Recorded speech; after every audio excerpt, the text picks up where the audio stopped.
Celebrating more than 20 years in the field of video communications, Jeremiah Films continues to lead the way as an effective creator of hard-hitting, life-changing motion pictures. Through its high standards of excellence, Jeremiah Films has impacted the world with its production and distribution of intelligent, innovative, and thought-provoking films, videos, books, and music. With its in-depth analysis of ancient and modern world religions, Jeremiah Films is at the forefront of providing authoritative, biblically based insight into a myriad of ever-expanding new religious movements. In addition to its meticulous research, Jeremiah Films has been the first to exclusively capture a number of secret religious rites and rituals on camera. These groundbreaking documentaries, filmed all over the world, feature leading experts whose skilled examinations provide a clear understanding into the often confusing and conflicting faiths which abound. We at Jeremiah Films invite you to join with us as we continue to educate and equip those who desire to know the truth concerning the many challenges facing our world. For a complete list of products, including new releases, visit our website at www.jeremiahfilms.com or write us at P.O. Box 1710, Hemet, California, 92546. To place an order, you can email us or call toll-free 1-800-828-2290.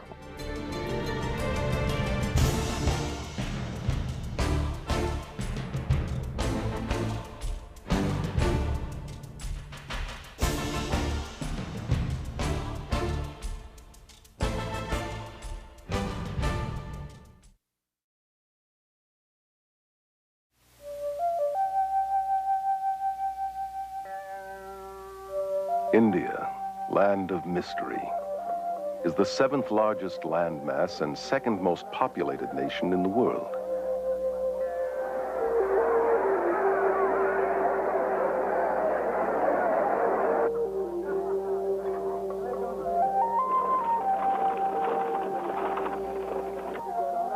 It is rich in resources and manpower, yet its people are among the poorest and most suffering on earth.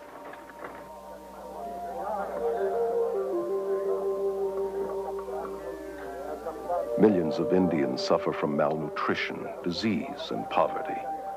The people are apathetic because their religion has taught them to be detached observers, disregarding the agonizing lifestyle which imprisons them.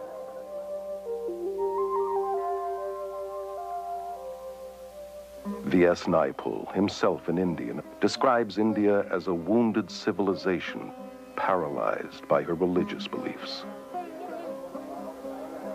This complex and contradictory religion, known as Hinduism, promotes the worship of enlightened god-men called gurus.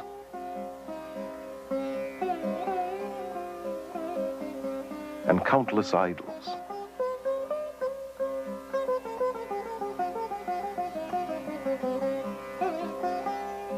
It deifies both nature and femaleness, and believes Mother Goddess to be the original deity. She is worshipped in many forms, as Mother India, venerated in the shape of her map, as Mother Earth, reverenced in the cow, whose urine is even seen as sacred, in Goddess Kali, the goddess of death and destruction, who demands to be pacified with blood sacrifices, and in Holy Mother Ganges, the largest river in India.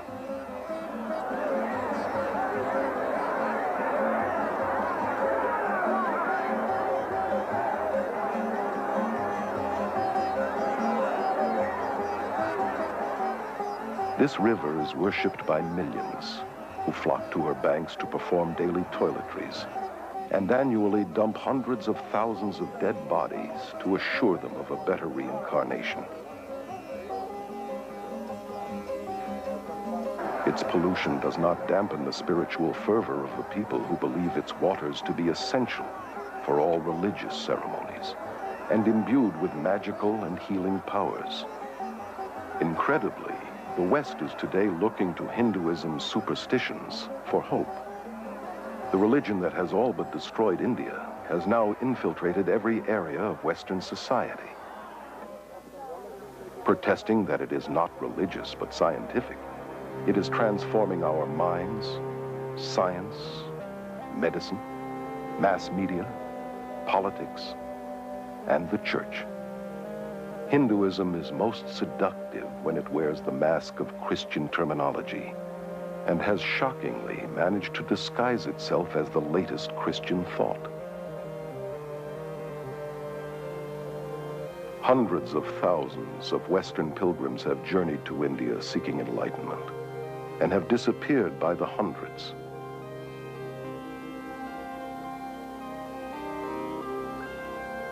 All too often they are destroyed by the madness and perversion of the very gurus they have worshipped and looked to for salvation. Today, hundreds of these professing God-men are invading the West.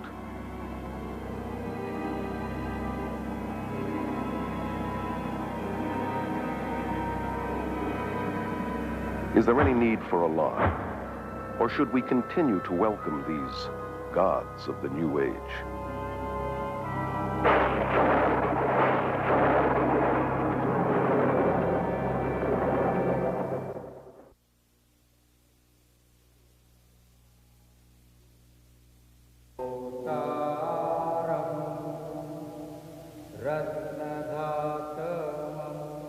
Here in Delhi, India, Guru Darshan Singh, only one of hundreds of gurus, has personally converted or initiated some 15,000 followers.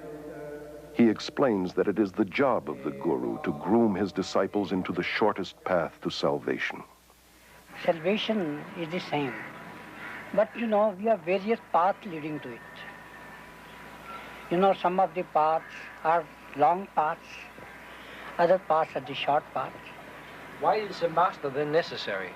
Master is necessary, to groom you into the shortest path.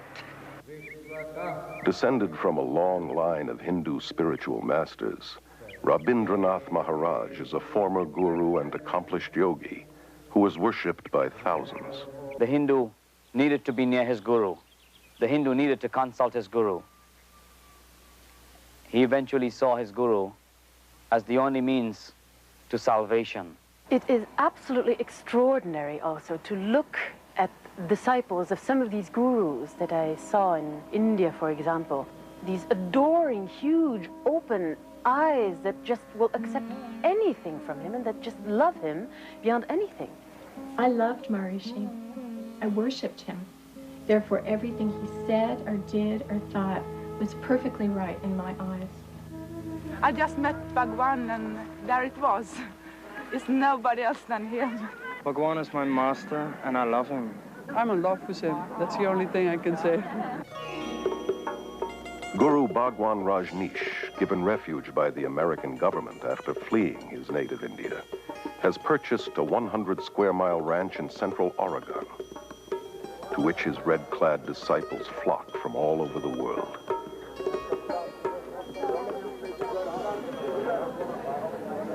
Whose astonishing title literally means highest spiritual teacher, Lord of the universe, Honorable Sir, and King. Carol Matriciana is a journalist and author of the book Gods of the New Age.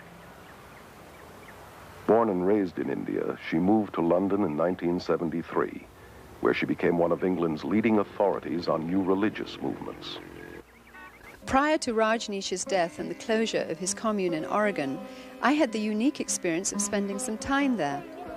Rajneesh would come out twice a day in one of his 96 Rolls Royces and literally be worshipped by his thousands of Western devotees. It was so sad to see their complete devotion to a mere man who considered himself to be God. Part of his required allegiance demanded that his followers always wear orange, India's holy color, and a portrait of their master around their necks. His spokeswoman and right-hand lady, Sheila Silverman, tries to explain the attraction and magnetism of her master. He is something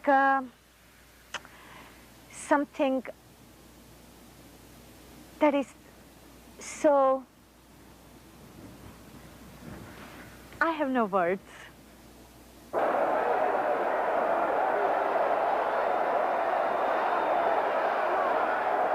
It is a love relationship, master and disciple. Something happens in your heart when you see a master. Bhagwan's my master.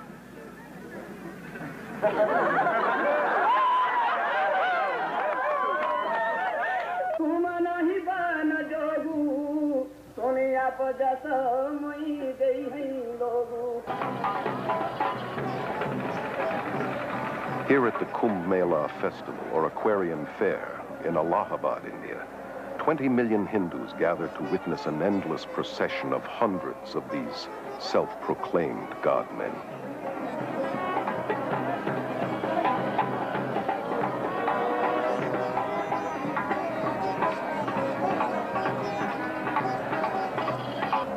Even the dirt beneath these gurus' feet is an aid to the disciple in his quest for salvation.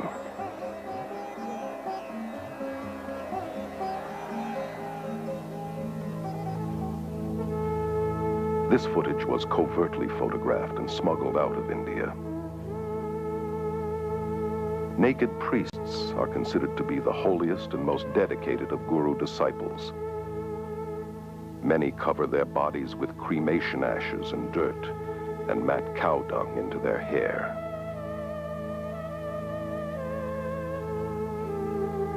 Some are armed and are dependent upon extremely potent drug concoctions. They have surrendered everything, families, possessions, and even their minds, becoming literally insane out of devotion to their guru. Well, Guru is our best friend, philosopher, and guide, and he shows the way to God. So, we in our India acknowledge him as a divine power, just equivalent to God. If anyone could be near the beloved Master and witness the love, the compassion, the humility, the grace, the generosity, no one in his right mind would not know that this is a walking, talking, living God on earth. In all scriptures, you will find that the Master is the God-incarnated power working on earth. You people that interviewed this gentleman today, I don't think you knew who you interviewed, but you interviewed God. For the Hindu, the Guru is all-important. The Guru is his Lord, his Master, his Savior, even greater than God. Yes, Guru is greater than God. I have personally talked with many, many gurus, and the sad fact is that within their belief system, they have to be detached and removed from their emotions and compassion, and their cruelty and inhumaneness is seen as spiritual and excused as holy. I was really interested in their worship and their veneration and their adoration and the gifts and offerings they brought to me. But I was certainly not interested in their problems and their difficulties and hardships and pains. The Guru followers believe that he returns this incredible love that they feel towards him. But in reality, he feeds off their emotions to maintain his own ego. So many people come here because they too are in love with Bhagwan. They too are seeking the wisdom, the love that Bhagwan has to offer. He has so much love, and he gives his love to everybody, and it helps us to find our love in ourselves. The followers of Jim Jones, leader of the People's Temple, were convinced that their relationship was built on love. And nearly 1,000 of his devoted disciples committed suicide at his command. It was their final gift of total surrender to the leader they loved. Their lives cut short by a madman claiming to be God, the reincarnation of Jesus Christ. Guru Sai Baba is one of India's most powerful men with millions of Indian disciples and a growing Western following. He says of himself, "I am God. My power is divine and has no limit. There is no force, natural or supernatural, that can stop me or my mission." Prabhu Guptara, born and raised in India, is currently a journalist and media commentator in London. Gurus are going to the West because of two reasons. First, of course, they want to convert people. They want them to become followers of their own religion, in some cases themselves. And secondly, because they feel they have something to offer. What these gurus have to offer is a family, a community to belong to, which they don't have.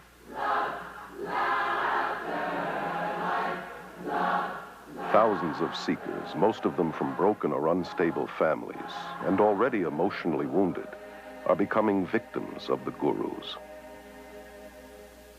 Dr. Os Guinness, an Oxford scholar and noted world lecturer, is author of the bestseller, Dust of Death. One of the deepest longings in the modern world is for a sense of meaning and belonging, sense in their lives and sort of stability in their worlds. And people, having not found that in the West, are hungry for it. And reacting against the West, they're backing into the arms of the East without looking at it straight. Ed Senesi is a former member of the International Society of Krishna Consciousness, known as the Hare Krishna movement. For 3 years, he was editor-in-chief of their magazine, Back to Godhead. The attitude toward the family in the Hare Krishna movement is very unfortunate. The family is seen more or less as a necessary evil. Eckhart Floater, a successful German journalist, became a devoted disciple of Rajneesh in 1979 and spent several months with him in India.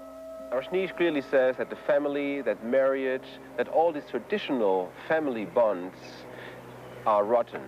The only relationship that counts is between his disciples and him. Kathy, devoted disciple of Maharishi Mahesh Yogi for 15 years, was a teacher and governor of Transcendental Meditation, known as TM. I thought TM was strengthening my family, but it was really weakening it because I was turning all my attention in on myself. If you have an allegiance to your wife or your children, to the extent that you have that dedication to those people, you are less dedicated to the organization. I either had to become a member so I could go with him, or he was going to divorce me because he was not supposed to have any outside attachments. He said it wasn't that he didn't love me anymore, and in fact he still loved me very much. It's just that I was only human and Bhagwan was superhuman, and therefore he was more deserving of my husband's love than I was. How many of these people loved their neighbor, their family, in this totally giving way? Alexandra Schmidt is one of France's leading experts on new religious movements. How many have been so blind to all the negative aspects of a person they loved as to that of the guru?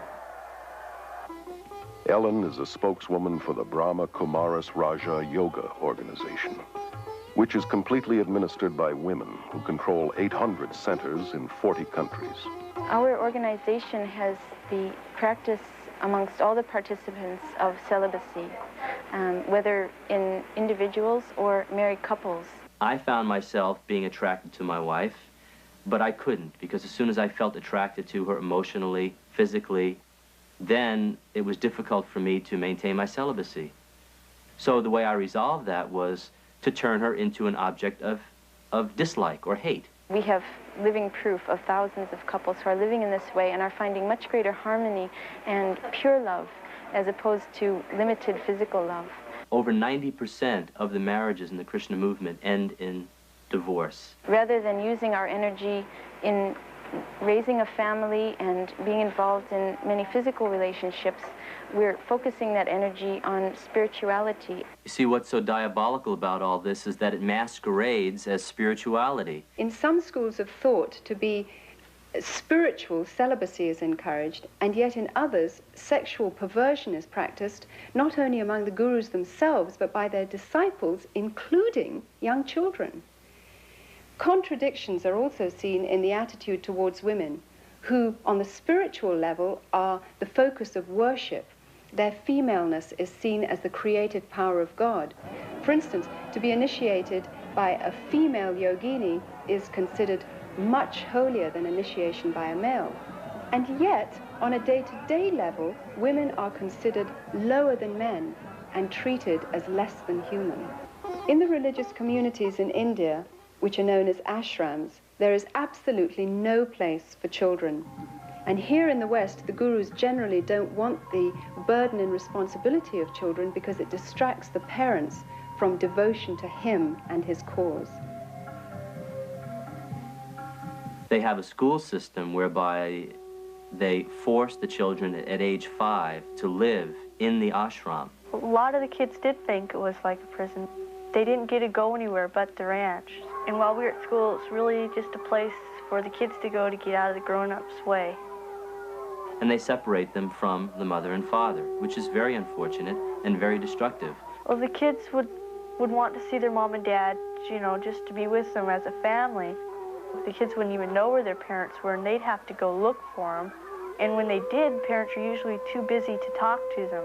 And so the kids were mainly by themselves and unsupervised. The most heartbreaking result of the Guru invasion to the West is the damage and harm it brings to the children, those who have no other choice than to live in the ashram because their parents have chosen to follow the Guru. Separated from parents and cut off from outside relatives, they become community property. They lose their individuality and identity and are alienated from society. Pastor Friedrich Hack has written over 30 books on various cults and is Germany's leading expert on new religious movements. Children brought up in a cult are only educated to follow the commands of their leaders. They never experienced freedom. They never experienced a responsible life where they could have their own choice, where they could follow their will. I've had these children taken them to parks, and they've seen normal people, and they'd recoil in fear from them because they don't look like devotees. The men don't have shaven heads or robes. I didn't want to leave the ranch. I'd rather stay there because I was scared of the people outside of it. Because, I don't know, you just got a feeling down there, so you were worked into staying there. Now, why would an organization want to disrupt families like that? My own understanding in the cult dynamic is that it's a principle of control, divide and conquer. According to the Guru Gita, one of Hinduism's most important scriptures, the follower must not only adore and worship the Guru as God, but surrender himself and all his possessions as well. Most of the gurus that I know of in the West are super rich. Gurus are more interested in white disciples than in Indian disciples, largely because they get more money from the whites. Rob, former transcendental meditator for 13 years, was a TM governor and in charge of teacher training at Maharishi International University. The TM movement is very wealthy. They have land holdings all over the world. They have beautiful hotels in Switzerland. They have university campuses in the Midwest. They have academies on the East Coast, the West Coast. Here he was getting served on silver plates 6 times a day, sleeping on a very soft bed, riding around in a Mercedes. But supposedly he was so renounced that he wasn't attached to these things, so that gave him a right to enjoy them. Maharishi made a statement that says, when the money comes to me, he says it's transcendental. Money is our last priority. Everything else is our first priority. Hundreds of gurus have grown incredibly rich in the West through tax-exempt donations and the manufacture and distribution of every kind of memorabilia honoring these self-proclaimed God-men. They have acquired vast land holdings, armed bodyguards, and outrageous luxuries, from posh hotels to their own fleets of planes, helicopters, and, as in Rajneesh's case, Rolls-Royces. Why not Rolls-Royces? Why have anything less? This country is a capitalist country, and anything that produces or helps capitalism, why not? Anybody who says, why have Rolls-Royce? I say, you're a communist. The Guru's hypocrisy is diabolical, criticizing the materialism and commercialism in the West and convincing their followers that non-materialism will get them up the spiritual ladder. These gods of the New Age are laughing all the way to the bank. I know of groups involved in drug trafficking, smuggling, prostitution, and the buying and selling of weapons, all done to earn money for the Guru. I know of a variety of female disciples who were prostitutes in Bombay and making money with it. I have evidence that the Rajneesh organization is making a lot of their income through illegal trafficking of drugs into this country. If you have your head in a right place, you can create money. It is an art. They were encouraged to smuggle dope from India to Europe, and from this money they could pay their workshops. If they have to tell you they're with the Christian Children's Fund, or they're with the Salvation Army, or they're using the money to find men missing in action in Vietnam, whatever they have to do to get the money, they'll do that because they believe what their guru told them, that the end justifies the means. Hinduism teaches you to die to the voice of conscience inside that says, it's wrong. It teaches that there is no sin. This can be seen in the way that gurus and their disciples justify murder, violence, robbery, bribery, and crooked business transactions, all done in the name of heavenly deception. People were encouraged not only to spy on each other when they were not properly surrendering to the master. People were encouraged to lie to each other. The mail is censored. We know of bribery with local politicians. People undergo, as I did, a change in their value system and become confused about what is right and what is wrong. Another danger that you can see in a lot of the Eastern thinking is the sort of syncretism and the failure to make distinctions so that you transcend not just right and wrong, but this and that. And I think it's very important to say there are distinctions, not just between right and wrong, but between all sorts of things, to think critically, to think clearly. The whole philosophy of Hinduism is very relative. There are no absolute moral standards upon which to act. Your feeling of right or wrong would change according to your level of consciousness. You can become so completely under the power of this particular person that you refuse to think, or if you like, you're unable to think. You can lose the power to take decisions of any sort, no matter how trifling, in any area of your life. Sally Belfridge, former resident of Rajneesh's religious community in India, wrote of her disillusionment in her book, Flowers of Emptiness. I felt more and more kind of drawn into this emptiness of his. It's impossible to describe. It's more than charisma. Charisma doesn't do it justice at all. It's more than an aura. I really believed that he knew something I didn't, that he was on a plane that I was not. They ask you for total and also brainless obedience and worship because they are God and they are more than human, and you have to follow these gods. You are not asked to deal with your brain and to ask questions. I discover with amazement and dismay the readiness of people to submit. So many people in the world feel that they've got to fling themselves headlong and believe and give up their autonomy. People love to give up this heavy freedom that we have to carry with all the decisions and the effort it implies. Freedom in the East is freedom from individuality. So it's a detached freedom that has no high place of man. And a lot of the Eastern way of thinking is like a sort of mist that falls in, or it's been described as an embrace that smothers any differences. I found that I lost my identity somehow. He had no identity. He was a sort of conduit to the infinite. And I was somehow at the receiving end of something very strange and extraordinary.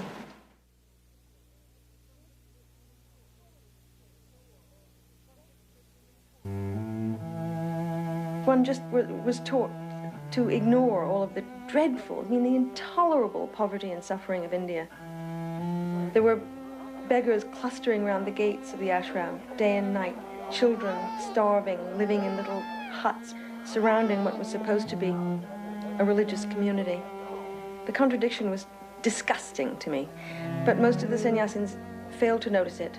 It appeared not to bother them in the least.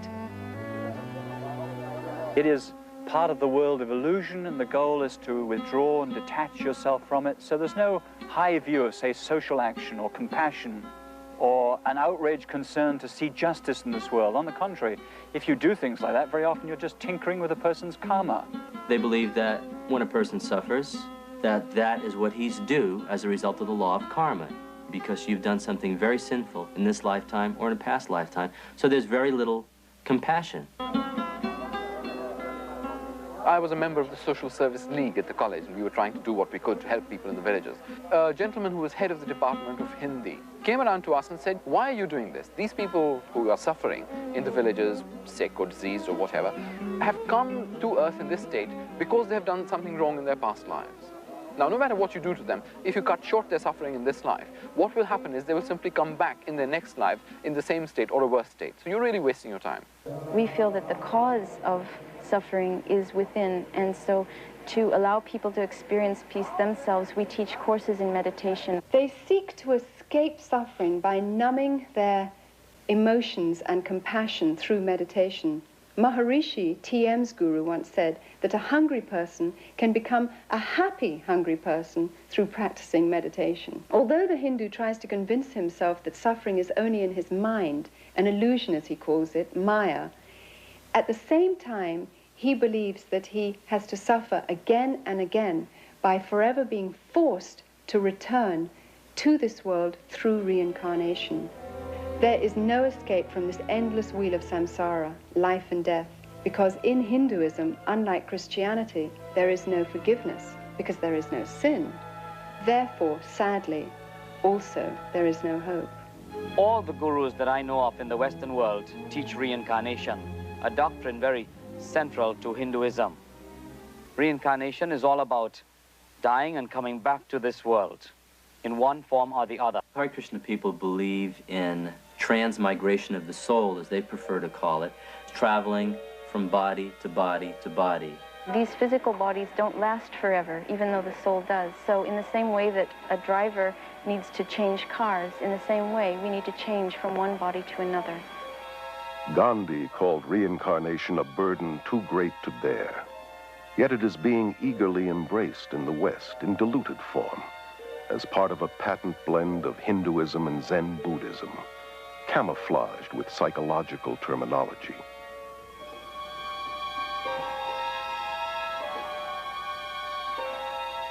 This New Age religion is promoted through thousands of worldwide networks and hundreds of major gatherings, such as this Mind, Body, Spirit Festival held in Los Angeles. It is a westernized version of India's Kumbh Mela and promotes many of the same gurus and practices, from astrology and palmistry to psychic readings, healings,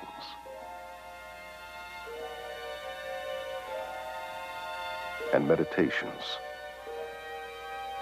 The festival, now international, was started in London in 1977 by Graham Wilson. He explains the New Age interpretation of reincarnation as an upward evolution to a higher species of mankind. We don't just reincarnate as an individual soul into a new body each time, but more of there's a collective consciousness of souls, which is why I think we have access to a lot more information than we realize. Either one has to believe in reincarnation or resurrection. They both could not be true at the same time. There are those who believe that Jesus was a reincarnation of Krishna or Buddha or some other great master of the past, but the Bible would absolutely refute that. Until the early 60s, only an elite few in the West believed in reincarnation. Today, this belief is accepted by nearly 25% of Americans and about 50% of Europeans. Likewise, yoga was once practiced mainly by an occultist clique in America and Europe. Now, over 19 million Americans and millions more in Europe are actively involved in some kind of Eastern meditation. Altogether, 60 million Americans have incorporated Eastern philosophies into their worldview. The Bible teaches that Jesus came once and for all. When he died, he did not reincarnate, he resurrected. It is appointed unto all men to die once, and after death comes the judgment of God. I noticed that in the Western world, reincarnation has become something of a fad. However, in India and in Asia as a whole, reincarnation is certainly not a fad. It is a form of punishment. Within Hinduism, reincarnation is considered to be a terrible concept. The aim of the Hindus' religion is to somehow try and escape from this endless imprisonment of life and death. And the means by which they believe one can get out of this hopeless trap is through the practice of yoga. Yoga goes all the way back to the Hindu god Shiva, who is called Yogeshvara, meaning Lord of Yoga. You find yoga being taught in several of the major Hindu scriptures. Krishna, one of the many Hindu gods, was an advocate of yoga. Yoga is also mentioned in the Gita as the main means to attaining salvation. The word means basically to yoke, union. The goal of the Hindu is to be yoked with Brahman. Brahman is the Hindu concept of God, the all or the absolute. Yoga, in its many westernized forms, is also at the heart of the New Age movement that has adopted Hinduism's basic beliefs and goals. In spite of the seeming variety and hundreds of competitive schools of yoga, all forms come out of India and lead into the occult, though most Westerners are not aware of this. Yoga techniques include breathing exercises, or prana, positions called asanas, dissolving the mind, known as laya, psychic powers called siddhis, repetitious chanting, named mantra, and deliberately cultivating black magic, known as tantra. In my extensive travels in India, I have encountered a number of Westerners who have got into Hinduism and begun following Hindu gurus as a result of a very simple initiation into a yoga class.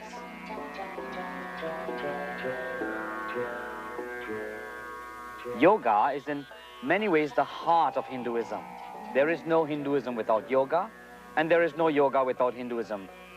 Although there are many types of yoga, the one most familiar in the West often passes for physical exercise and is called hatha yoga. It promises mental and physical health, but its Hindu roots and real goal to yoke with Brahman are seldom taught. Ellen believes that Raja Yoga, or yoga of the mind, is the highest form of Hinduism. The Brahma Kumari's Raj Yoga is a form of meditation where the soul begins to understand itself clearly and has a connection with the Supreme Being. Raj means royal and yoga means union, so the link with the Supreme Being. And through this yoga, I become the ruler over my own self, over my mind and my life.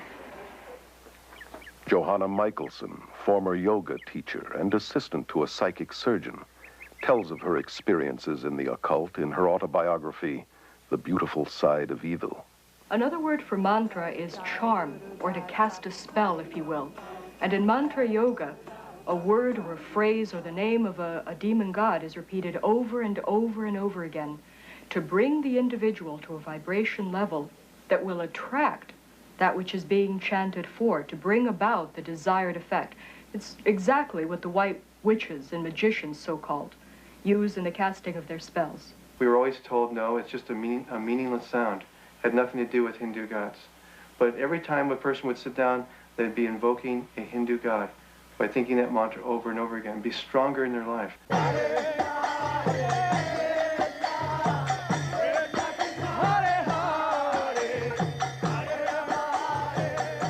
The chant goes, Hare Krishna, Krishna Krishna, Hare Hare, Hare Rama, Rama Rama, Hare Hare.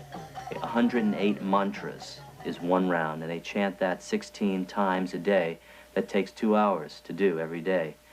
That's the minimum requirement the guru exacts from that. It's sometimes referred to as a hypnotizing or brainwash technique, because whenever you're having a problem or running into some confrontation, you retreat to the security of the chanting instead of thinking a problem through. George Harrison of the Beatles made mantra yoga acceptable to the world through his song My Sweet Lord, where he incorporated the chant to a Hindu god, Hare Krishna, simultaneously with the biblical shout of praise, Hallelujah.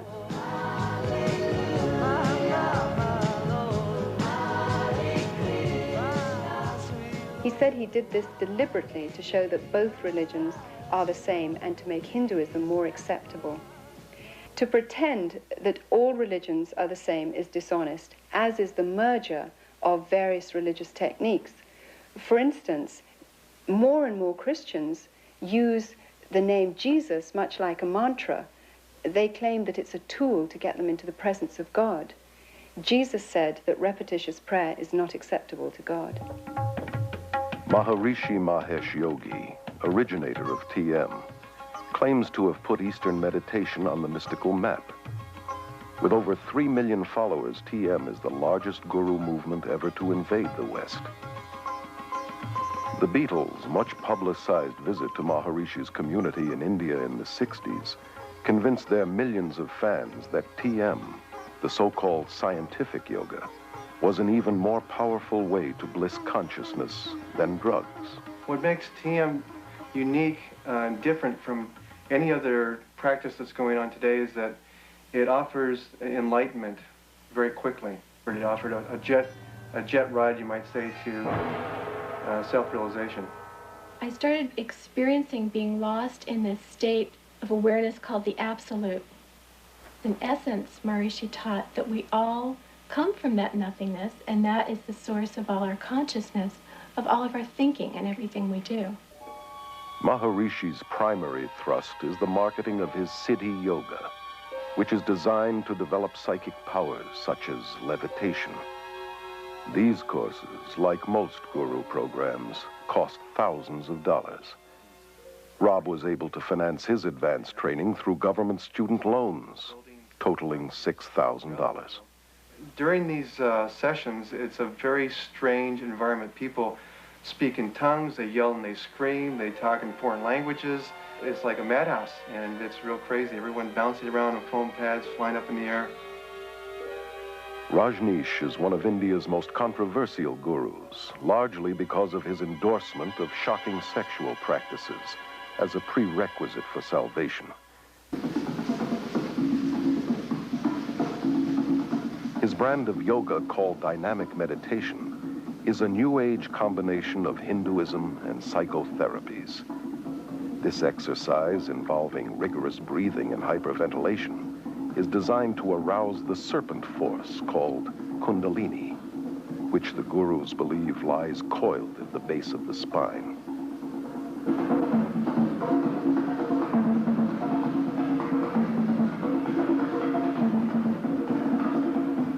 I did dynamic meditation every day. We also called it Kundalini meditation.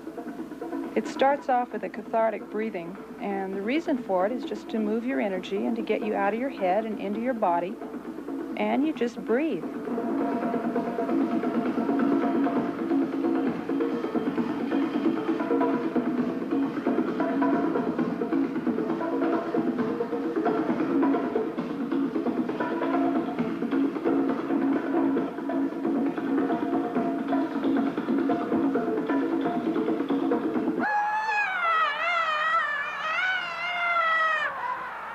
The next phase, the screaming phase of dynamic meditation, feels like when you finally had an opportunity to throw a tantrum when you were a little kid.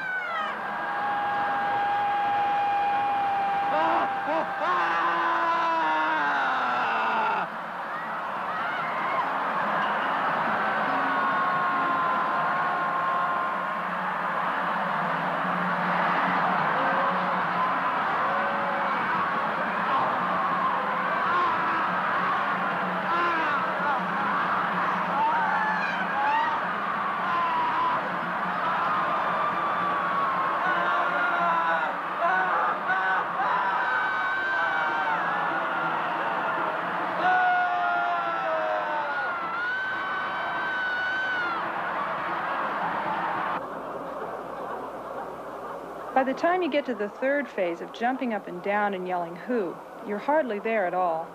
And so it's pretty hard to remember what happens when you're there. I guess the closest thing I can associate it with is mindlessness. You get to a place where your mind actually leaves your body. Your body's just jumping up and down, and your voice from your gut is yelling "who," and you're not doing it anymore. You become one with this whole energy.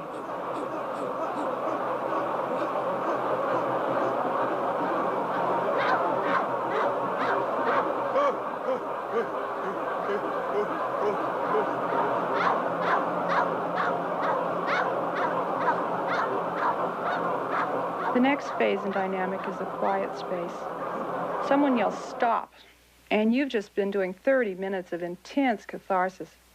And what happens after being in such incredibly intense movement for so long is just a feeling of peacefulness and stillness. My mind actually stops, and I feel a oneness with the whole universe. There have been glowing reports published giving credit to the gurus and their pseudo-psychological techniques, but neglecting to mention the thousands of cases of emotional and mental breakdowns, insanity, suicide, beatings, murder, rapes going on in guru centers, various guru centers worldwide. It is alarming to realize these dangerous techniques for enlightenment are being incorporated in psychotherapies, self-help seminars, and are even being accepted in mainstream Protestant and Catholic churches and seminaries. One of the fastest growing yogas in the West today is Tantra. Seductively offered as an exotic means for enhancing one's sexual experiences. Like all yoga, it is designed to provoke possession by Hindu spirits in order to break the chain of reincarnation. In Tantra, advanced disciples indulge in the most degenerate behavior, from human sacrifices to sexual perversion and sorcery. Tantra Yoga is the extreme expression of Hinduism. If you will, it's the black and so-called white magic, in which the Shakti, the Kundalini force, is aroused, the psychic powers that accompany it are in full bloom, and the individual, depending on his personal preference, can channel this force either into the black magic, which includes rites of meditating upon severed heads, human heads in India, and eating bits of flesh and the unconsumed parts of the cremation rites and other practices, horrifying practices.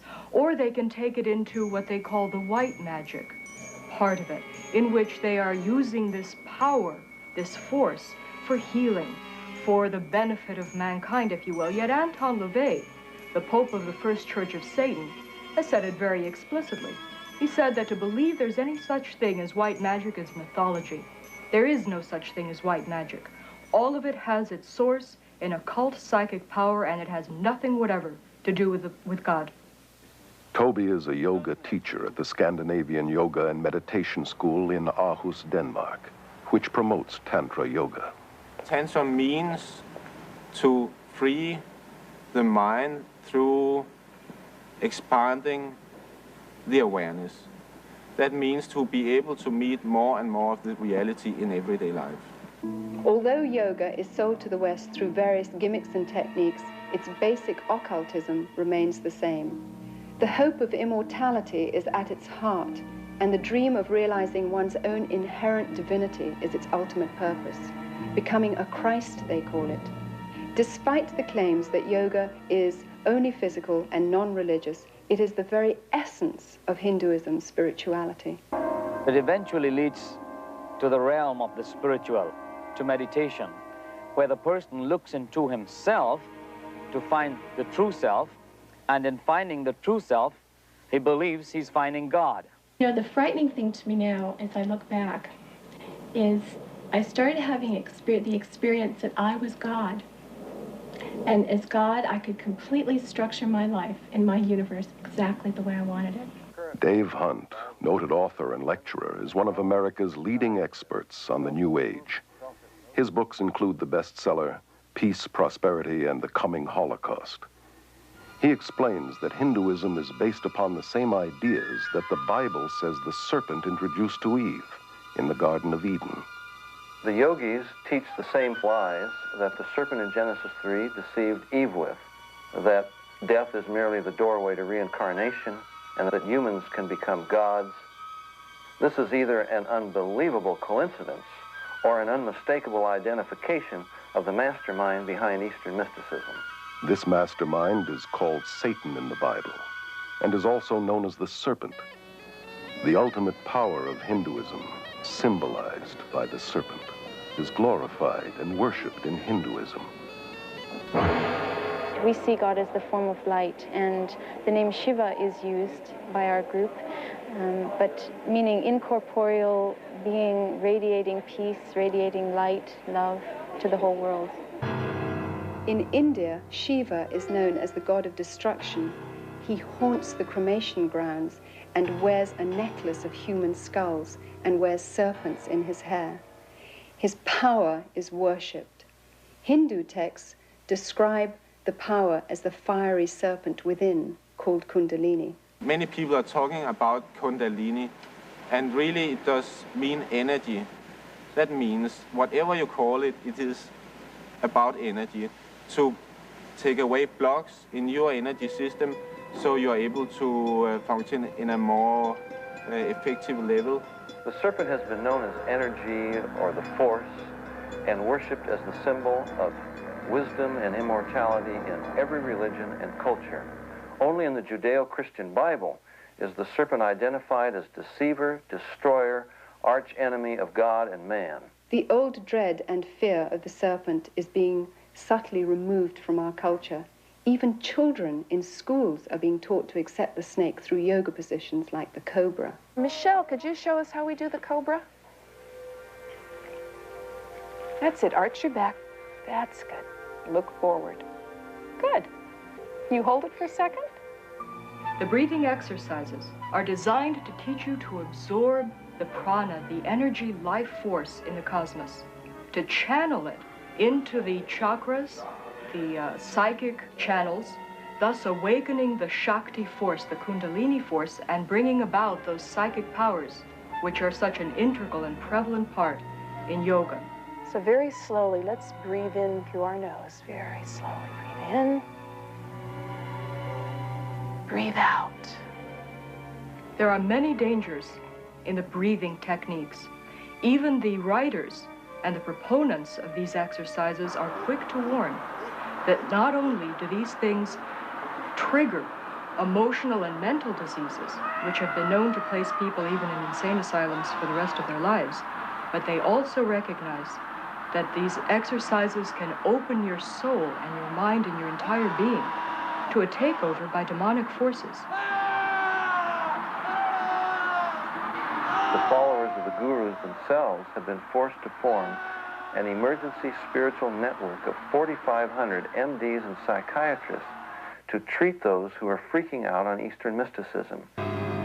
Many people don't realize this, but it's terribly dangerous to go into a meditative state in which the mind is simply left blank, and that ultimately is the purpose of the meditations in yoga. It's like opening the door to a room. Whatever comes through, you have no control over. Many argue that certain yoga techniques can be used as merely exercise, yet that is not yoga's intention. It can be compared to joining the military. While a soldier may get stronger and more vigorous, the purpose of the army is certainly not health care. The aim is to learn how to kill. And so it is with yoga. All yogic exercise was designed to kill the will, mind, and emotions, hence releasing the soul from the endless cycle of reincarnation. I thought I was being strengthened, but what I was really doing is flipping into an altered state of consciousness, a form of self-hypnosis, which is very weakening to the mind and to the body. But this weakness made me afraid to give it up. The biggest danger I found in practicing transcendental meditation was the dependency on the technique itself. It's kind of like drugs.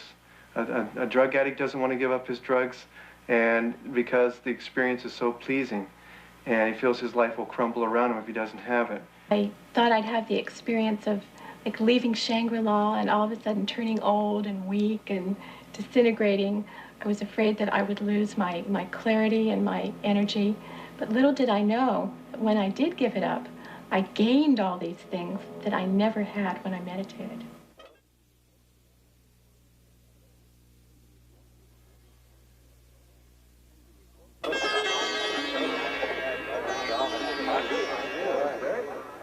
Once a religion for Indians alone, Hinduism has become radically evangelistic through adopting the principles of Christian missionaries who introduced cultural and social reforms in India. In 1966, at an international Hindu conference, leading Hindus planned a strategy to convert the world.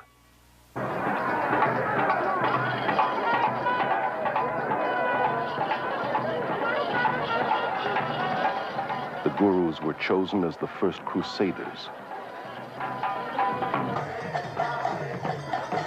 And their tens of millions of converts are now the first Western Hindus.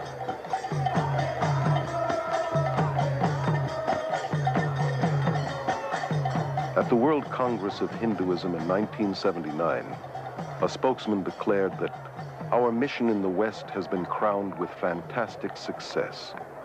Hinduism is becoming the dominant world religion, and the end of Christianity has come near. At the 1981 TM conference in India, a spokesman stated that the entire mission of TM is to counter the ever-spreading demon of Christianity. The religion that is out to destroy Christianity is being embraced by millions, including many in the church today who are naively succumbing to spiritual propaganda and unwittingly becoming disciples of the gods of the New Age. Behind today's aggressive campaign for world Hindu domination is a secretive organization called the Vishva Hindu Parishad. It is the world missionary organization of Hinduism. Paragraph 4 of its constitution says that its aim is to establish an order of missionaries, both lay and initiate, the purpose of propagating dynamic Hinduism. The Hindu Vishva Parishad magazine clearly states that yoga teachers throughout the world are the front missionaries of the Hindu religion. Western teachers themselves may not realize that they are being used by India's Hindu leaders in this way, but they are. While a guru disciple, Prema Nayak was an accomplished yoga teacher for 10 years. Yoga teachers are blind leading the blind. They themselves do not understand what they're into. They don't have any idea what they're teaching. This is really being used to reach the souls of students and innocent people in this country and other countries who come for an exercise class. As I look back on it, I see it was a subtle infiltrating of my beliefs and ideas. It totally changed my worldview. It gave me little or no moral standards by which to guide my life. I was becoming a Hindu, and it was a very big deception. The Vishva Hindu Parishad's plot to convert the world to Hinduism has created thousands of New Age worldwide networks with tens of millions of converts, all working for a new one-world government. Through the repackaging of yoga, the Western mind is being systematically conditioned to accept a neo-pagan worldview. Combined with New Age thinking, it claims to offer more integrity, selflessness, goodwill, freedom, and says it is the very alternative to Christianity's narrow way. Yoga is really part of our society now. It's being sold everywhere as technique for relaxation, for becoming unstressed, brighter, more beautiful. The self-centered world of glamour promotes yoga, meditation, and visualization techniques as a means to a healthier and more beautiful body, mind, and spirit. Spirituality is in, but with an anti-biblical meaning. Even relaxation has become a spiritual quest for one's so-called full potential through holistic massage, isolation tanks, and hundreds of other New Age techniques. Most of the 2,000 YMCAs across America offer yoga classes. And nearly 2/3 of all universities and colleges make yoga available as part of the curriculum. Many of the people practicing yoga that I have met say to me that they only practice it because of the physical benefits. Any Hindu would tell you, however, that there is no yoga that is purely physical. One of the first things I learned in my teacher's training class was that I must talk to the students about the philosophy behind yoga, that this was just as important as the exercises. I will count. Relaxation at the end of yoga class is really hypnosis. where each part of the body is relaxed. So while they were in this state, I read to them about the Hindu philosophy or something from one of my guru's books, so they got it whether they wanted it or not. Yoga exercises were not designed for physical fitness, but to realign the serpent force within the body, to achieve godhood, that yoking, which is what yoga means, with Brahman. Anyone interested in physical fitness ought to do exercises designed for that, not yoga. Many hospitals have set up their own yoga and meditation classes to provide stress reduction for patients, doctors, and nurses. Doctors and dentists who wouldn't think of promoting Christianity or Judaism on the grounds that it is religious are unwittingly involving their patients in Hindu practices. The last 2 years I've been working with some German doctors. That was in research of breathing exercises. In our Danish school, we get patients from the doctors, typical with backache, with nervous symptoms, with high blood pressure, with stress, and so on. In addition to promoting yoga, fitness and health magazines advocate various schools of vegetarianism, a practice essential to Hinduism. An extreme example is macrobiotics, which attempts to manipulate spirituality through diet. Maharishi once said that vegetarianism was the highest form of diet. This is essential in order to have deep experiences in meditation, because the vibrations in animal products are innately of the nature to pull the soul down into the lower levels. I find it intriguing that so many of the people in India and those in advanced yoga in the West who feel that the consumption of meat lowers their vibration level think nothing about drinking their own urine, or better still, cow's urine, which the holiest of men in India recognize as having special redemptive qualities. We only eat food that's prepared by yogis who are in remembrance of the Supreme Being, so that those vibrations are filled in the food, and these affect the mind very much. They also teach that anyone outside the movement is more or less evil. He's a meat eater, he's a karmi. You're not able to have as much endurance, not as much strength, because I was a vegetarian for many years, lost a lot of my strength. I've quit my so-called wicked ways, in other words, killing game and eating the flesh of animals. I'm strict vegetarian, as this diet so ordains. God did not ordain vegetarianism. Jesus was not a vegetarian. He fed the multitude with fish on more than one occasion. He himself ate fish and the Passover lamb. While the Bible would not condemn vegetarianism as a means for health, it would condemn it as a means for spiritual enlightenment. Health food stores are among the main fronts for guru organizations in recruiting, and are major distributors of New Age literature. Thousands of MDs, PhDs, chiropractors, and dentists are enthusiastic proponents of New Age holistic medicine. These New Age practitioners operate from the premise that treatment of the body must begin with treatment of the mind and spirit. These therapies involve countless techniques, most of which incorporate altering one's consciousness, or hypnosis. Always part of the occult, hypnosis has become the main bridge between Hinduism and modern science. Hypnosis creates the same states of consciousness that you experience under drugs and in yoga. Accepted in medicine and psychiatry, hypnosis is the heart of self-improvement and positive mental attitude courses.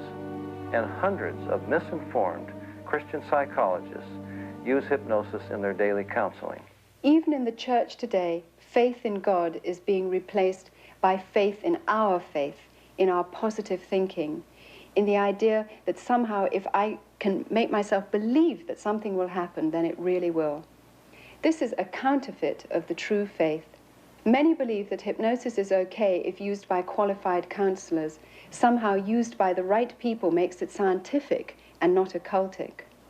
So Christians naively use it, as do many of the new consciousness movements like EST, Scientology, mind dynamics, silver mind control, and alpha brainwave training. In pursuit of Freudian myths, psychiatrists use hypnosis to regress patients back into their childhood and into the womb, where they relive the traumas of their birth, despite the scientific fact that the prenatal natal and early postnatal brain is not sufficiently developed to carry memories. I did indeed experience my original birth thought, but I felt it wasn't enough. I went back and I experienced my thought during my conception, and then I went back from there to a previous lifetime to experience why I had structured my conception the way I did.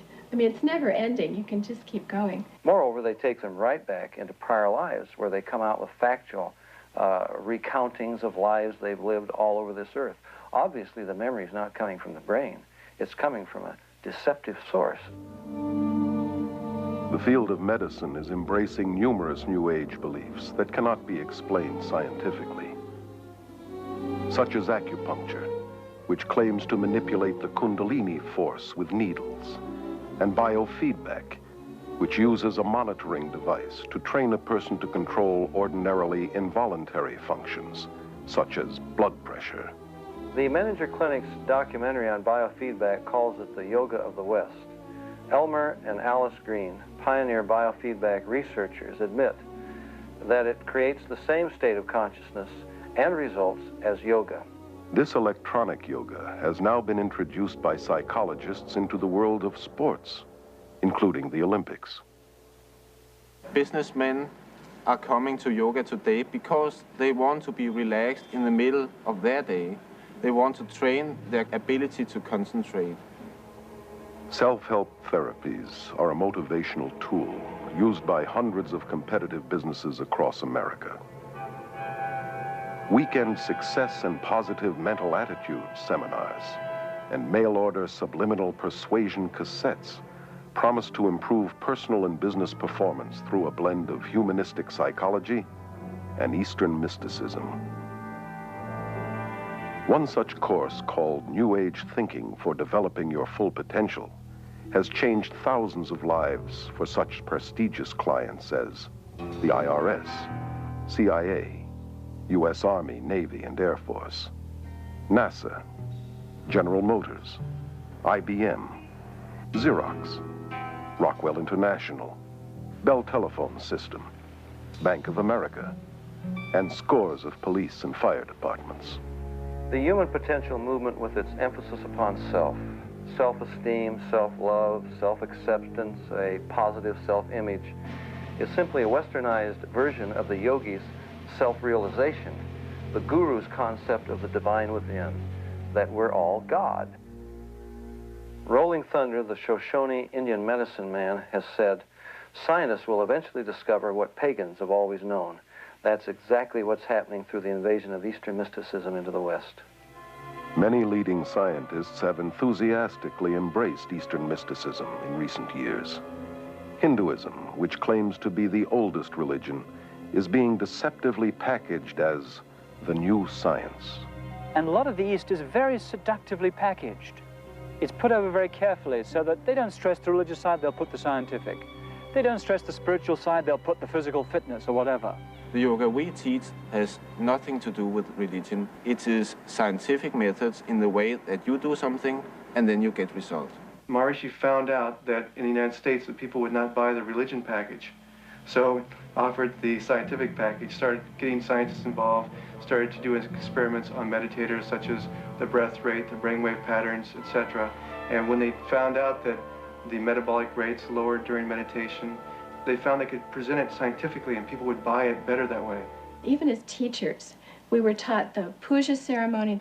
We were bowing down to Hindu gods, and yet we didn't really feel we were teaching a religion.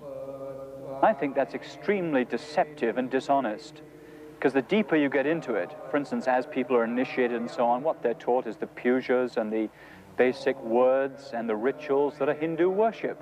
Children practice it. It is used for teaching languages. It is used for the businessmen, for all levels of society. It's taught in the schools. In schools across the Western world, from kindergarten through university, Hindu occultism is being openly taught in spite of the otherwise enforced separation between church and state. Guru Thakar Singh was invited to speak at a high school in Southern California. Kurt, a student there, became so overwhelmed that he actually moved to India, where he is now a devoted follower of Thakar. It's only half an hour talk and 20 minutes meditation. And the experience I had while there was like nothing I'd ever experienced before. And just the air, the energy in the chapel where he was speaking was just electrified with feelings of love and just a peace, a hushed quiet that was just bewildering to me. It seems outrageous that in public schools across America, where Christian prayer has been outlawed, yoga, Eastern meditation, and visualization techniques, which are simply forms of Hindu prayer, are not only allowed, they're being actively promoted. Here in some of the schools in the West, in the PE classes, after having started with the physical aspects of yoga, the teacher eventually has the kids chanting words like Om, Rama, or Krishna, names of the gods. Starting right down from the teacher to the student, we learned that the yoga could really help the kids reduce tension and center themselves. Many teachers are now being encouraged to develop a mass consciousness among the students. Let's relax. We're going to very slowly lift our hands up. Children are taught to let go of their critical faculties and center in on their intuitive feelings and experiences. Just really, really relax. Imagine that you're on top of a really soft and fluffy cloud, and you're just really relaxed, comfortable. Just see that blue sky in your mind. One of the ways that the consciousness of the masses can most powerfully be influenced is through the mass media, which is increasingly being used for promoting Indian consciousness. The film Gandhi was probably the most effective piece of Indian propaganda to invade the West. It was a political advertisement controlled and heavily financed by the Indian government and promoted by the peace movement. It propagates a false message of Hindu religious tolerance and non-violence. Historical accuracy was discarded. Gandhi was no different from most gurus today in that he was a sexual pervert and was certainly not the non-violent, peace-loving man as demonstrated in his racial killings of blacks in the Kafir Wars in South Africa.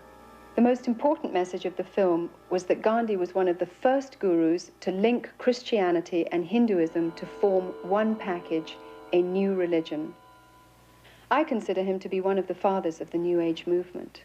So many of the most popular films today, like Close Encounters, Poltergeist, E.T., Return of the Jedi, Star Wars, are all based upon Hinduism. For example, the Force has a dark and a light side. That's black magic and white magic. The doorway into the occult is an altered state of consciousness. This is the way that Obi-Wan initiates Luke into the Force. He has him working a laser sword. He says, Luke, your problem is you're trying to think. He puts a visor over his face so he can't see, and he says, Luke, you got to tune it out and let the Force take over. That's an altered state of consciousness. In The Empire Strikes Back, Yoda is a yogi. He's got Luke standing on his head going through various contortions to develop the mind power to raise his spaceship out of the swamp. And when Luke can't do it, Yoda does. And Luke looks on and says, I don't believe it. And Yoda says, that's your problem. In other words, it's all in the mind. If you would only believe, it would happen. And when Luke goes into the cave to confront Darth Vader, Yoda says, don't take your laser sword, Luke. You don't need it. All you need is within you. That's the divine within.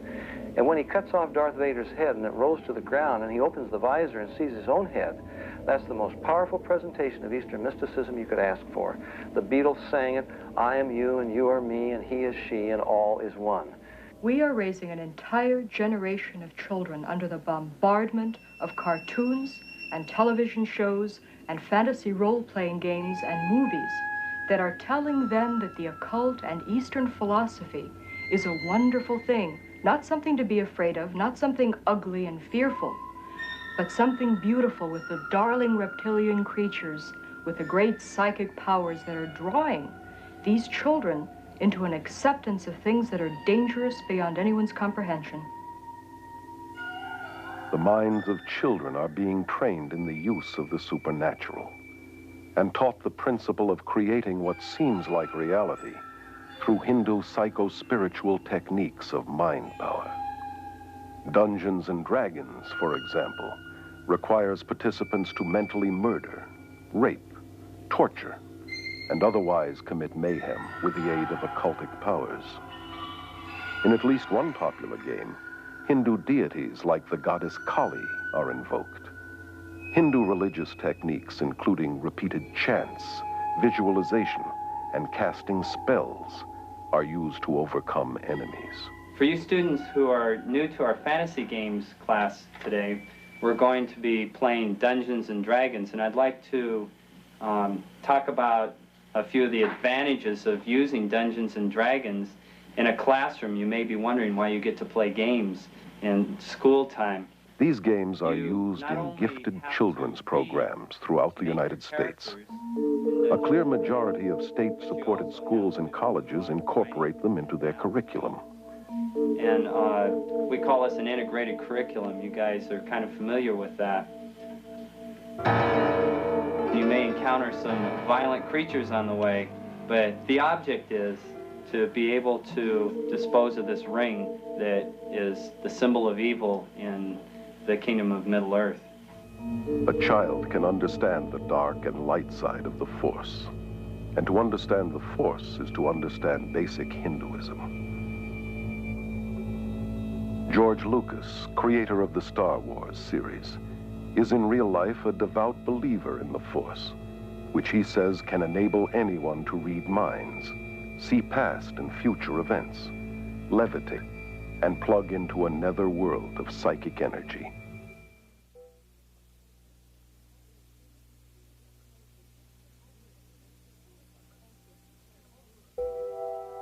The Eastern gurus, the cultists of every description, have taken the terms of the Bible and felt every liberty to redefine them according to their basic presuppositions.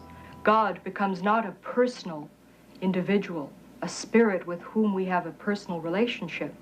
Through his Son, Jesus Christ, he becomes an impersonal force. God is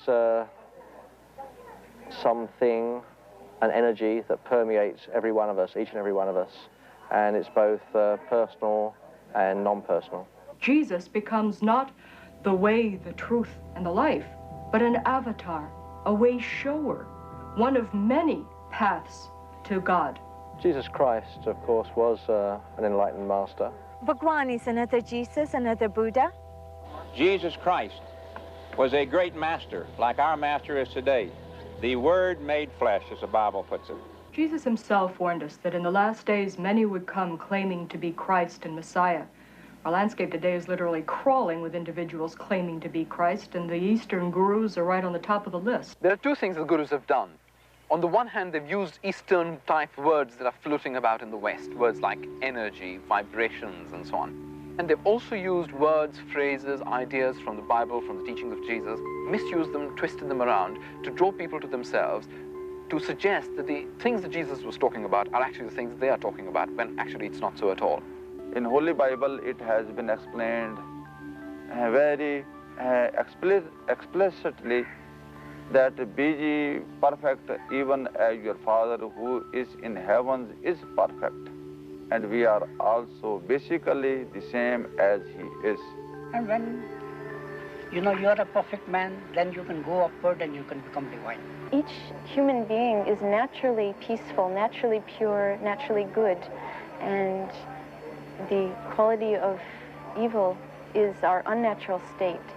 So in meditation, we're practicing that, focusing on the original, pure, divine self, which is our true state. If humans are inherently good, then why do they lie, cheat, steal, make war? Whatever good there is within us apparently isn't enough to keep us from doing evil. Therefore, to seek salvation from within is to seek it from the wrong source. We're not separated from our higher self. We're separated from God by sin. Ernst Winter has a PhD in international law. He was a diplomat in the Austrian Foreign Service for 10 years, and from 1968 through 78 was a director with the United Nations. My greatest concern really is the growing interest and dedication and application of Eastern mystical thought and practices within traditional Christian groups and churches. There's a vacuum, there's a longing. They want to be filled with, quote, religious experience. Today's New Age teachings falsely claim that Hindu spiritual experiences are compatible with Christianity.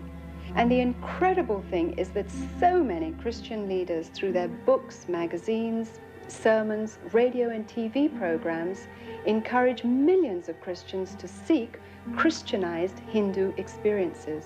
Many people who are in the Christian church have come to us and have had deeper experiences of spirituality and of God as a result of this meditation. As a society, we've become geared to basing our beliefs on our experiences. If our experience and our feelings tell us that something is valid and genuine and good, then we automatically assume that that is the measure of absolute truth. No distinction is made whether this is a spiritual experience coming from God the Father or from the ruler of this world.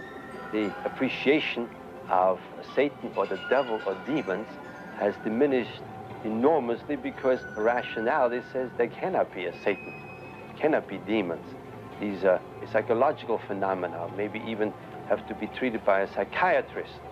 Opening, therefore, to spiritual experiences one's soul opens many people to the occult. The Jesus who came to me in times of deep meditation gave me visions and experiences that were beautiful beyond description. I was convinced that because I was witnessing miracles of healing, because these things are so filled with love, they must be good and from God. And yet one day it occurred to me that I had no objective, absolute truth against which to test my experiences, that my feelings, my emotions, perhaps were open and subject to some form of subtle manipulation which I didn't understand. At that point, I decided to look into the Old and New Testament. I knew that I'd fallen then for the Jesus of the counterfeits. Trying to develop spirituality based on feelings, ecstasy, or experiences is like building a house on sand. Our relationship with God should be built on a solid foundation of biblical knowledge.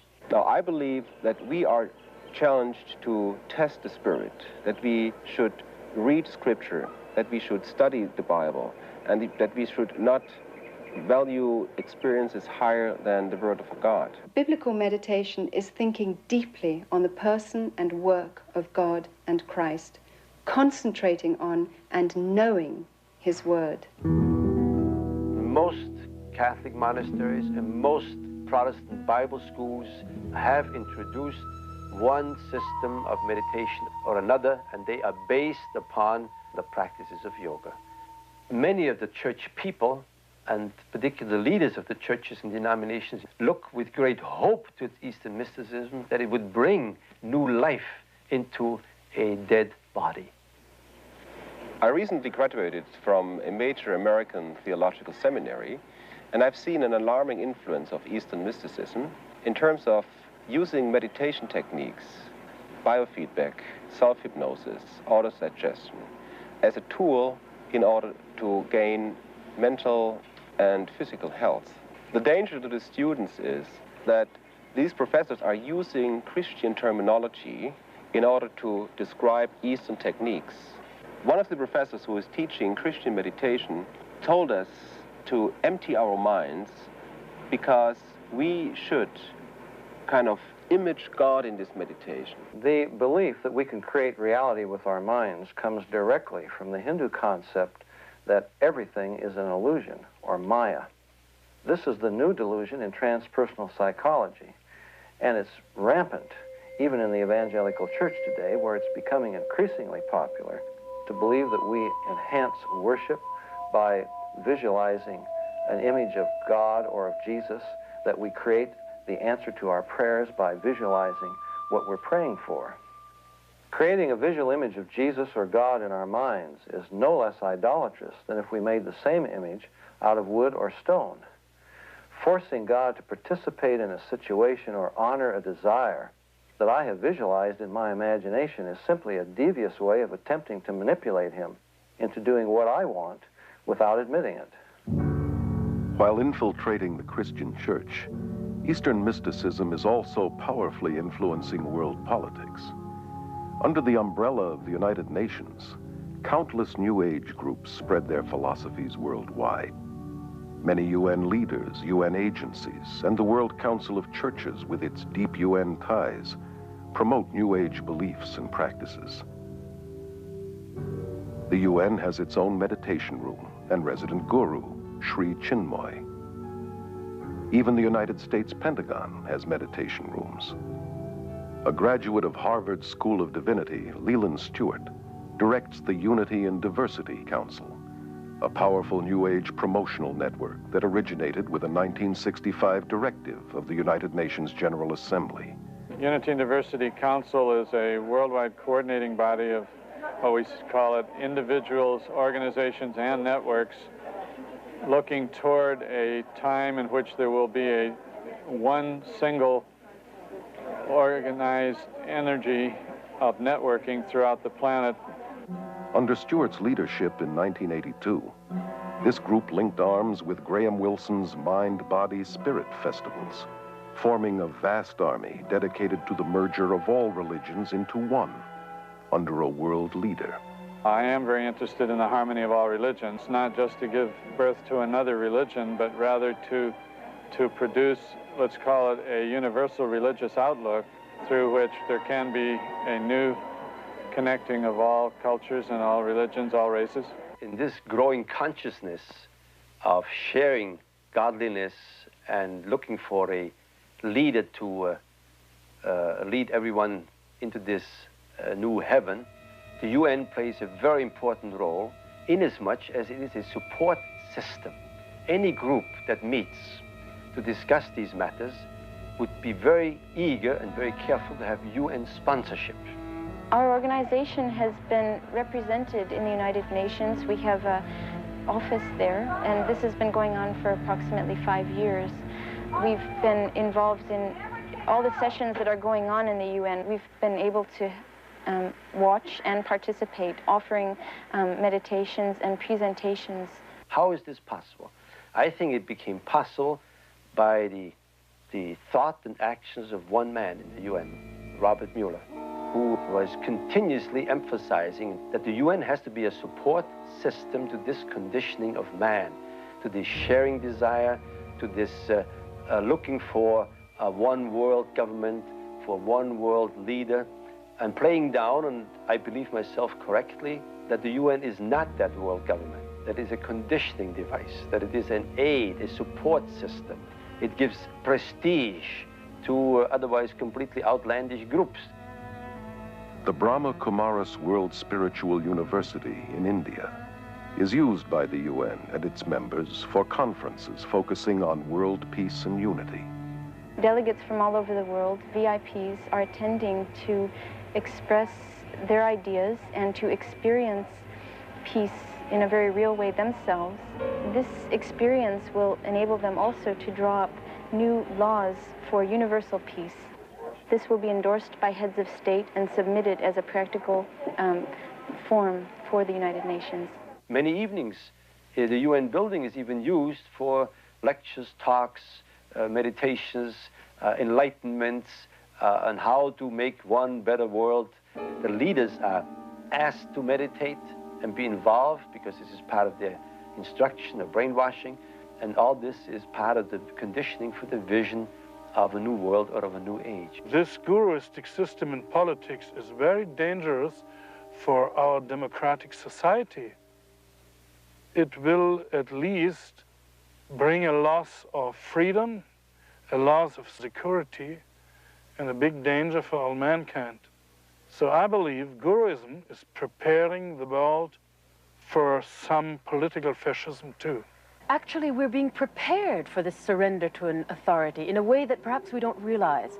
We are going through right now strange bathing in Eastern concepts of consciousness, states of consciousness, bliss, reincarnation, energies, vibrations, all of these words that have become very commonplace, really, in the Western languages, are also modifying our mind. They are changing our way of thinking. And this changed way of thinking puts us into a mental state, if you'd like, and prepares our intellectual functionings for this surrender.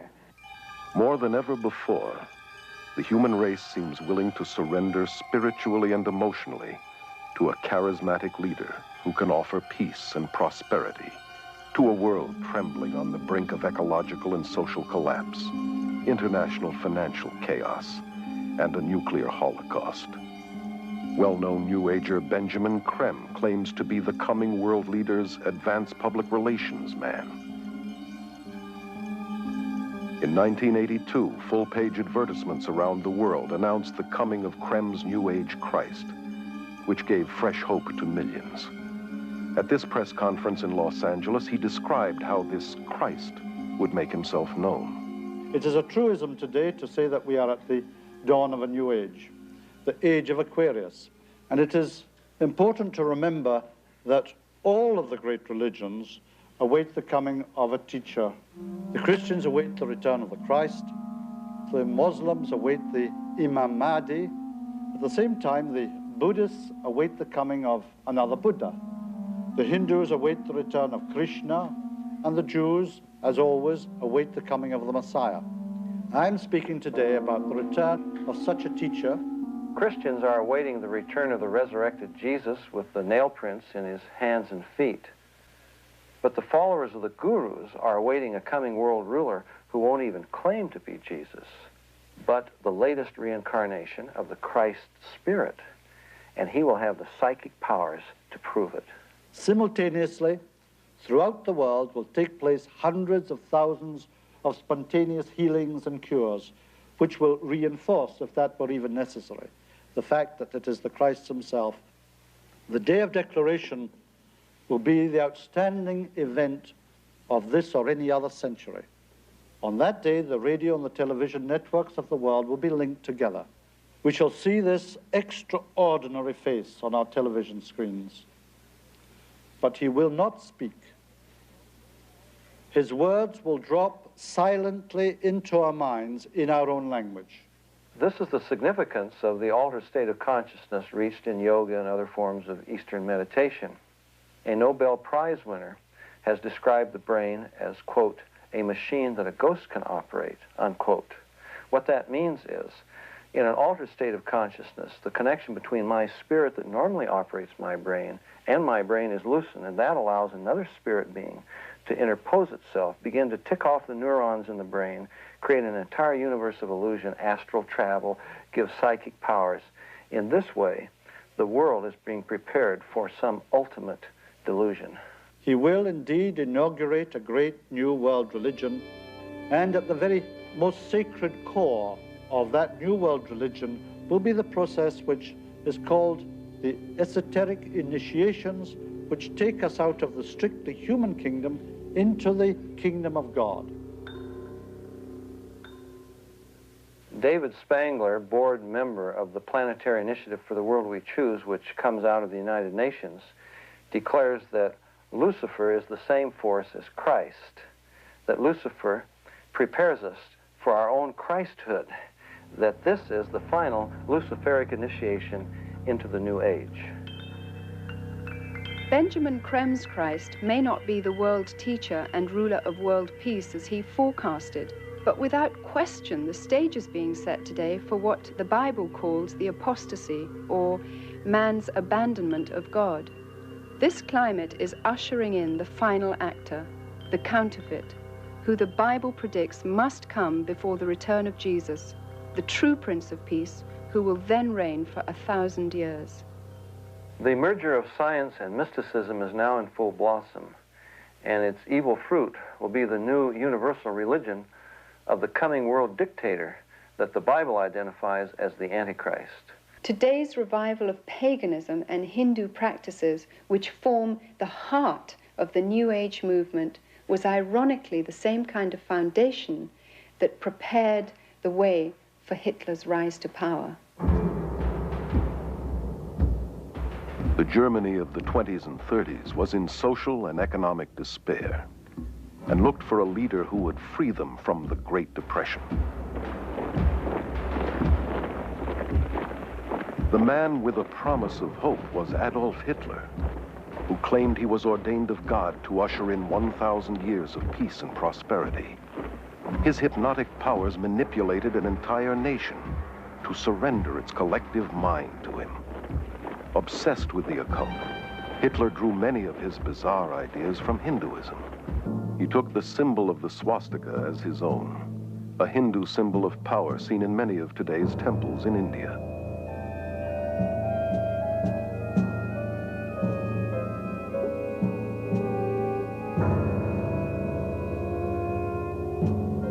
Millions of Germans who submitted to Hitler as though he were God died for him and his cause, much like the followers of Jim Jones. The current worldwide revival of Hinduism blended with psychology and disguised as self-improvement, self-hypnosis, positive mental attitude seminars, visualization techniques, and mind dynamics courses has made today's world far more susceptible to spiritual deception than the Germany that embraced Adolf Hitler.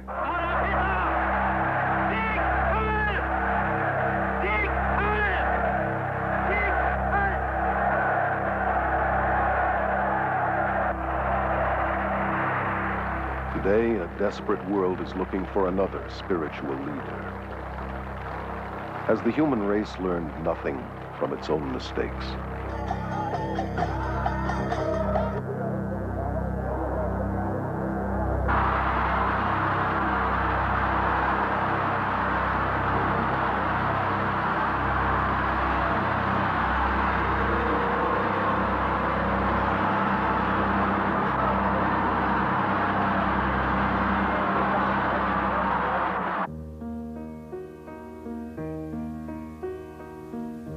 Jesus says, "See to it that no one misleads you.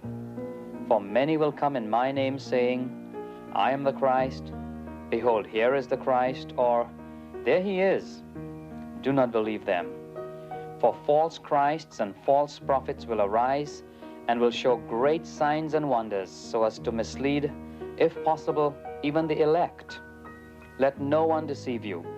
The apostasy comes first, then the man of lawlessness is revealed, the son of destruction, who takes his seat in the temple of God, proclaiming himself to be God." Jesus said, "I am the way and the truth and the life. No one comes to the Father except through me."